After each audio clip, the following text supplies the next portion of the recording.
สวัสดีครับพี่น้องแฟนๆคนใจชอบทุ่งท่านผู้ชมที่เคารพทุกท่านครับเอามื้อนี้เข้าสู่สาระจังหน่อยพี่น้องนะครับเคาะสนิมจังหน่อยนะครับหลังจากวางเว้นจากเกี่ยวกับจุลินทรีย์เฮามาโดนเติบเนาะนะครับ มีแฟนๆนะทักทายกันเข้ามานะครับพี่น้องเพิ่นถามว่าเพิ่นเฮ็ดน้ำมักขึ้นแต่เปิดขึ้นกินคือเหล่าโทนี่ล่ะมันแม่นบ่ว่าซั่นเฮ็ดปุ๋ยอินทรีย์น้ำคือสิได้เหล่าโทซั่นมันแม่นบ่ซั่นมันเกิดจากหยังนะครับแสดงเป็นมือใหม่เพื่อจะได้บรรลุนะครับพี่น้องนะครับจริงๆนะครับในกระบวนการมักนะครับพี่น้องถ้ามักโดยมีน้ำตาลเป็นองค์ประกอบไม่ว่าจะเป็นกากน้ำตาลทรายแดงนะครับถ้ามักโดยมีน้ำตาลร่วมอยู่น้ำนั้นแน่นอนครับมันจะเกิดกินคล้ายๆกับเหล่าโทนะครับพี่น้องซึ่งถือว่าเป็นกระบวนการมักขั้นตอนตามปกตินะครับพี่น้องบ่มีผลเสียหายบ่เสียหายน้ำมักบ่เสียนะครับแสดงว่าเป็นการเริ่มต้นการมักที่ถูกทางแล้วว่าต่อนะครับเพราะว่ากินเหล่าโทนี่นะครับลักๆจะได้มาจากยีสต์นะครับพี่น้องยีสต์หรือหัวเสื้อที่เขาใส่ลงไปนะเช่นพี่น้องมักปุ๋ยอินทรีย์น้ำนะครับว่ายกตัวอย่างเช่นมักสับปะรดมักม่วงสุกมักต้องมักโม่มักแตงอย่างไรแต่นะครับเขาจะใส่หัวเสื้อลงไปน้ำหัวเสื้อนั้นอาจจะได้แก่1 EM ที่มีขายตามช่องตลาดน้ำ EM 2พี่น้องมีอยู่แล้วอาจจะเป็นจุลินทรีย์หน่อกล้วยนะครับพี่น้องจุลินทรีย์น้ำเข้ามานะครับพี่น้องมีอยู่แล้วหรือพี่น้องจะได้หัวเสื้อจากสารเร่งซูเปอร์พอดอ2นะครับซึ่งเป็นหัวเสื้อที่ใส่มักแบบนี้นะครับพี่น้องการมักแบบนี้จะเป็นมักที่ไม่มีอากาศนะครับเป็นการมักที่บ่ใส่อากาศก็คือหมายความว่าเฮาปิดภาชนะมักให้มิดชิดเลยหลังจากใส่ทุกอย่างลงไปแล้วปิดให้มิดชิดอย่าให้อากาศเข้าแล้วก็อย่าให้อากาศออกเอิ้นว่ากระบวนการหมักแบบไม่ใช้ออกซิเจนนะครับโดยจุลินทรีย์กลุ่มที่บ่ใส่ออกซิเจนก็ได้แก่พวกยีสต์นะครับพี่น้องพวกยีสต์นะครับพี่น้องขั้นแรกในยีสต์จะทำการย่อยสลายน้ำตาลซะก่อนย่อยน้ำตาลได้จากไสได้จากกากน้ำตาลที่เราใส่ลงไปบางคนก็ใส่น้ำตาลทรายบางคนก็ใส่น้ำตาลทรายแดงบางคนก็ใส่กากน้ำตาลลงไปครับยีสต์จะย่อยกากน้ำตาลนี่นะครับเปลี่ยนเป็นแอลกอฮอล์กับก๊าซคาร์บอนไดออกไซด์นะครับตัวที่เราเคยกันมาเวลาเรามักไปเป็นยังฟ้าจังสิดุนมาจังหน่อยนั่นก็คือกำลังเกิดก๊าซนะครับในกระบวนการย่อยเกิดการเมื่อเขาไปเปิดก็จะฟึ่งออกมาจังหน่อยพร้อมกับกินห้วยมาเปิดยังได้น้ำลายแตกย่ำนั้น เปิดยังได้เปรี้ยวปากย่ำนั้นนั่นก็คือกินของแอลกอฮอล์นะครับซึ่งจะคล้ายๆกับกินเหล้าที่เข้าหมักซึ่งก็เป็นกระบวนการอันเดียวกันกับเข้าหมักเหล้าโทนั่นเองนะครับพี่น้องหมักเหล้าโทเข้าหมักจากยังหมักจากแป้งจากเข่านะครับเข่าจุลินทรีย์หรือยีสต์นี่จะเปลี่ยนแป้งเป็นน้ำตาลแล้วก็จังย่อยน้ำตาลเป็นแอลกอฮอล์อีกชนิดนึงนะครับนี่ก็คือกันนะครับพี่น้องมันเป็นน้ำตาลอยู่แล้วเป็นกากน้ำตาลอยู่แล้วหรือเป็นน้ำตาลทรายแดงอยู่แล้วมันก็จะทำการย่อยน้ำตาลเป็นแอลกอฮอล์ในระยะแรกๆนะครับพี่น้องอันดับแรกๆของการมักเลยนะครับมันจึงมีกินคล้ายๆกับเหล้าโทนะครับผู้บางคนเปิดออกมาอดได้บ่นอจักโบกซะว่าถ้ามักจากวัสดุที่สะอาดนะครับภาชนะที่สะอาดก็สามารถกินได้นะพี่น้องเช่นมักจากผลไม้มักจากผลไม้มักจากมักม่วงสุกมักจากมักเฟืองมักไฟมักยังก็แล้วแต่ละสามารถกินได้นะครับมันบ่มีพิษมีภัยอย่างกินได้เลยนะครับคือจังหมู่ของคนใจเศร้าทุ่งผู้นึงเพิ่นบวชเป็นพระนะครับเพิ่นไปเห็นมักเมาสุกเต็มต้นอยู่เลยจะได้จงไว้กินโดนๆกันหน้าสันเฮ็ดน้ำปลาหน้าไว้สันมาสันจัดการตำขั้นเอาผ้าคุ้มกองอย่างดีเก็บใส่ขวดไว้3 มื้อต่อมาขวดเบ่งว่องลองว่ามันจะบ่ระเบิดบ่สันหมุนฝาปังเลยมันคือหอมแท้หอมน้ำผลไม้เลยเดี๋ยวเข้าไปโบกบางใหญ่นึงปรากฏว่าเรื่องหน้าเรื่องหลังตกขอโทษไหวเมาย้อนอยู่ตัวนี่วิ่งย้อนอยู่ตัวนี่สันว่านั่นก็คือยีสต์มันเปลี่ยนน้ำตาลในผลไม้นะเป็นแอลกอฮอล์นั่นเองนะครับพี่น้องนี่ก็คือกระบวนการแรกๆนะครับกระบวนการแบบนี้เกิดจากการหมักที่ไม่ใช้ออกซิเจนนะครับ non aerobic bacteria นั่นเองนะครับพี่น้องนะครับ ซึ่งเป็นกระบวนการแรกๆนะครับผู้ได้มักหรือไม่กินแบบนี้แสดงว่าบ่เสียมาถึงทางแล้วปล่อยไปเรื่อยๆก็จะกลายเป็นปุ๋ยซีน้ำนะครับพี่น้องถ้ามักแล้วบ่แม่นกินนี่บ่แม่นกินเหล้าโทแต่เป็นกินคล้ายๆกับหมาเน่ามั่ง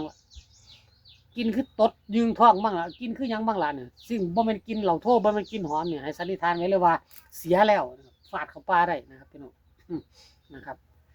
แล้วมักโดนไปมาไอ้กลิ่นแอลกอฮอล์จะลดลงกลายเป็นกลิ่นเปรี้ยวๆสมๆมาแทนเด้อบัดนี้มันเป็นหยังจะเป็นจังซั่นเพราะว่าเมื่อถึงเวลาเฮานำไปใส่จุลินทรีย์น้ำเฮานี่นะครับมันจะมีรสเปรี้ยวบัดนี้นะครับมันจะมีรสส้มนะครับเวลาไปใส่จะต้องทำการเจือจางซะก่อนนะครับไอ้ส้มๆนี่เกิดจากจังซี่เกิดจากแบคทีเรียชนิดนึงมันไปย่อยแอลกอฮอล์ให้กลายเป็น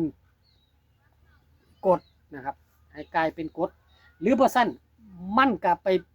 สร้างเอนไซม์ขึ้นมาเพื่อไปย่อยสลายแป้งในกรณีที่เป็นแป้งเป็นน้ำตาลนะครับพี่น้องเที่ยวมักแล้วเปรี้ยวเลยก็มีเด้นะครับมักแล้วเปรี้ยวเลยก็มีนะครับมันจะเอาเอนไซม์ตัวนี้แหละออกมาย่อยแป้งนี่นะครับให้กลายเป็นอาหารของมันนะครับพี่น้องเลยกลายเป็นกรดนะครับซึ่งข้อดีก็คือไอ้ความเปรี้ยวนี่นะครับจะเป็นตัวที่ละลายสารต่างๆแร่ธาตุต่างๆที่อยู่ในวัสดุหมักนี่ออกมาให้ละลายอยู่ในน้ำหรือว่าง่ายก็คือละลายแร่ธาตุที่เป็นประโยชน์ต่อพืชนี่แหละออกมาในกระบวนการหมักปุ๋ยนะครับ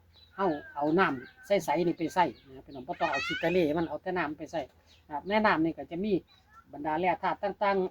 ๆNPK A B C Z วิตามินอีหยังก็แล้วแต่ละอยู่ในนี่นะครับเอาไปลดตัวใหม่ก็จะกลายเป็นประโยชน์ให้กับตัวน้อยไปนะครับพี่น้องตลอดถึงแอลกอฮอล์คือกันนะครับแอลกอฮอล์ก็ละลายแร่ธาตุต่างๆออกมาคือกันให้พี่น้องสังเกตว่าเราดองยาดองก็น้ำเปล่าๆออกบ่ออกบ่ดีแต่ว่าใส่เหล่าดองใส่เหล่าเข้าไปโอ้ออกดีไปยังน้ำแดงตรงๆดึกเข้าไปสู้ซ่าเลยว่าบางเทื่อเทลงไปเดี๋ยวนี้จักละลายบ่ละลายจักย่อยบ่ย่อยจักดึงยาบ่ดึงแล้วดึกเลยแซ่บนั่นก็คือแอลกอฮอล์จะเป็นตัวไปดึงเอาบรรดาแร่ธาตุต่างๆที่อยู่ในวัสดุหมักออกมาเช่นเวลาเฮาหมักสมุนไพรไล่แมลงสมุนไพรกำจัดแมลงนี่นะครับถ้าผู้บางคนเขาเจ้านิยมเอาเหล้าขาวหมักลงไปร่วมด้วยเพราะว่าให้เหล้านี่ดึงเอาตัวสมุนไพรที่อยู่ในดึงเอาตัวยาที่อยู่ในสมุนไพรเพราะว่าจะเป็นพวกสาบเสือเป็นนอนตายยากเป็นเมล็ดสะเดาเป็นใบยูคาลิปตัสตะไคร้หอมอย่างแล้วแต่ละเพื่อให้ละลายธาตุละลายสารที่เป็นพิษนี่ออกมา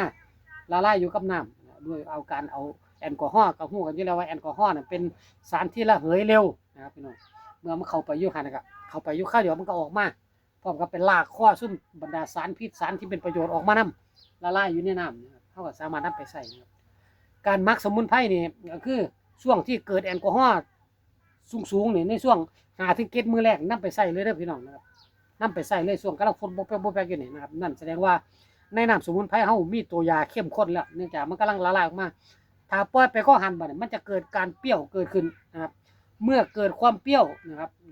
มันเปลี่ยนแอลกอฮอล์เป็นกรดแล้วนะครับไอตัวสมุนไพรต่างๆจะเสื่อมจะสลายไปบัดนี้จะบ่ค่อยได้ผลเลยสีดใส่แมงบ่งนี่ยังเซ้ยสีดใส่เพียเนี่ยฟ้อนเซ้ยบ่เป็นหยังนะครับฉะนั้นการหมักสมุนไพรเนี่ยจะใช้เวลาบ่นานประมาณ5 มื้อ 7 มื้อหรือ10 มื้อนำไปใส่เลยนะครับบ่คือเฮาหมักปุ๋ยอินทรีย์น้ำบางปุ๋ยอินทรีย์น้ำใช้เวลาเป็นเดือน20 มื้อ30 มื้อนะครับเพื่อให้แร่ธาตุละลายออกมาหลายที่สุดก็คงจะคลายข้อสงสัยสำหรับท่านที่บอกว่าหมักแล้วมันกินคือเหล่าโทษเนี่ยมันเป็นอย่างยังเสียบ่กับบ่เสียนะครับหลังจากกินคือเหล่าโทษหมักไปได้อีกระยะหนึ่งมันคือสมจี๊ดแท้เปรี้ยวแท้เสียบ่กับบ่เสียนะครับถือว่าหมักมาถึงทางแล้วเพียงแต่ว่าการนำไปใส่ก็ต้องระมัดระวังเพราะว่าไอ้กรดส้มๆนี่นะครับถ้าเขาใส่ในปริมาณที่เข้มข้นเนี่ยมันจะไปกัดผิวเคลือบผิวของใบเฮ็ดให้เคลือบผิวของใบเสียหายนะครับแทนที่จะพืชจะเจริญเติบโตก็บ่เจริญเติบโตใบใหม่ใบเหลืองไปนะครับเมื่อเคลือบพืชคือทำลายนะครับเคลือบผิวใบคือทำลายเชื้อโรคอย่างอื่นก็เข้าได้ง่ายฉะนั้นการใส่ปุ๋ยอินทรีย์น้ำต้องใช้ในปริมาณที่เจือจางนะครับพี่น้องนะครับใช้ในปริมาณที่เจือจางนะครับฉีดพ่นทั้งใบเป็นอาหารเสริมนะครับพี่น้องนะครับนะครับเป็นสาระเล็กๆน้อยๆนำมาฝากพี่ฝากน้องนะเกี่ยวกับการทำน้ำหมักหรือจุลินทรีย์น้ำหมักหรือปุ๋ยอินทรีย์น้ำก็ว่าได้เนาะพี่น้องเนาะนะครับหลังจากไล่สาระมาหลายปี ปีมื้อนี้เอาสาระจะหน่อยเป็นการเคาะสนิมทบทวนสำหรับท่านที่เขามาเบิ่งใหม่เนาะหรือเบิ่งเก่าก็แล้วแต่ลืมแล้วละเศร้าทุ่งเหมือนกันพลาดเลาะหัวเลาะส่วนอะไรลืมแล้วละน้ำมักก็ได้กลับมาว่ากันใหม่พี่น้องนะครับคลิปหน้ามีหยังดีๆจังพอกันดีคลิปนี้เท่านี้ก่อนสวัสดีครับ